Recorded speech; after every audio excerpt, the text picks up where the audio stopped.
VA REP was started on the premise of empowering military and veteran families to realize the American dream of homeownership. And one of the glaring things that came through was financial literacy education, or lack of it, that is targeted for military and veteran families. See, are the biggest gaps in the financial and consumer education now for the troops? Kind of where are the big holes that need to be plugged?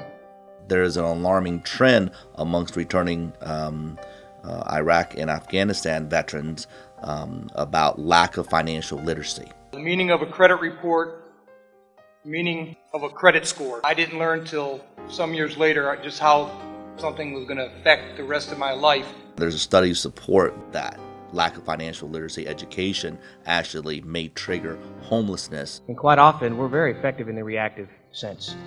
But how do we get to the proactive side of that is probably really the question. Depression, alcohol abuse, criminal activities, all of that have been independently established as contributing to homelessness, but the new study and the new findings and the new trend are all pointing towards lack of financial literacy causing homelessness as well.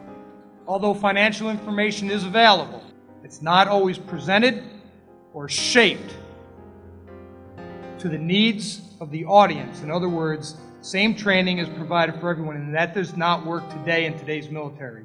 Quote, I don't even know how to balance a checkbook, and I'm sitting in a class on how to buy a house.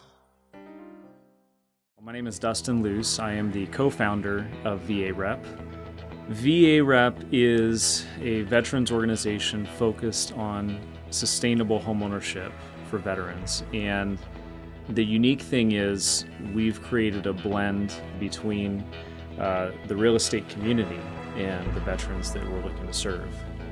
The team at VAREP, they were really nice, and as a veteran and the spouse were really very helpful. The one thing that really struck me is on the first day, they made sure that I would be financially stable. So financial counseling, I believe, was the ticket for what we have today. Until now, no one else has been able to educate the real estate community and what they need to know to help veterans get into homes and just the issues at hand.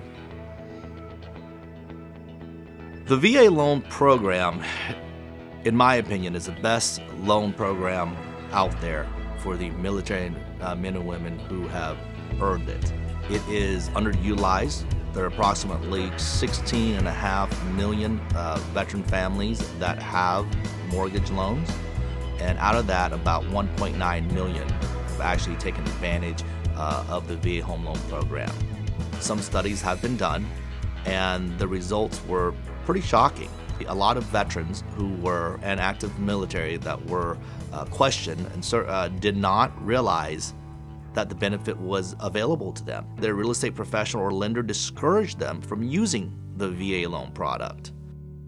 Before we met Oscar and VAREP, our experience was that a lot of people didn't understand veterans and how to do veteran loans. They just didn't understand us. They didn't understand where we were coming from and what we needed to do, and they were treating us like a regular loan and not trying to let us use the VA loan. As a 501c3, we live on the generous donations of corporate sponsorships and any private foundations or public and private grants, which we've applied for. But we we can't do this alone. We're looking for larger sponsorships. We're looking for the opportunity to, for example, build an outreach center where we can actually coach and counsel veterans one-on-one would be an example. We can't do that alone. We need the help of the community. The good news about all of this and increasing the VA loan usage is that we can make a difference. We can create change through education, through awareness campaigns, through one-on-one counseling, seminars. We as Americans, we as the American society, it's our moral obligation, I believe, to ensure that our men and women who serve take advantage of all their rights. homeownership is wonderful. After 22 years of service, you're asked to serve for so long. Homeownership to us is a freedom. Now we're growing. We're able to start looking for jobs and set roots. And when people ask us normally, what is your address? Now we have an address to actually give them. Although we haven't remembered it after 2 months and we don't know our phone number yet. But,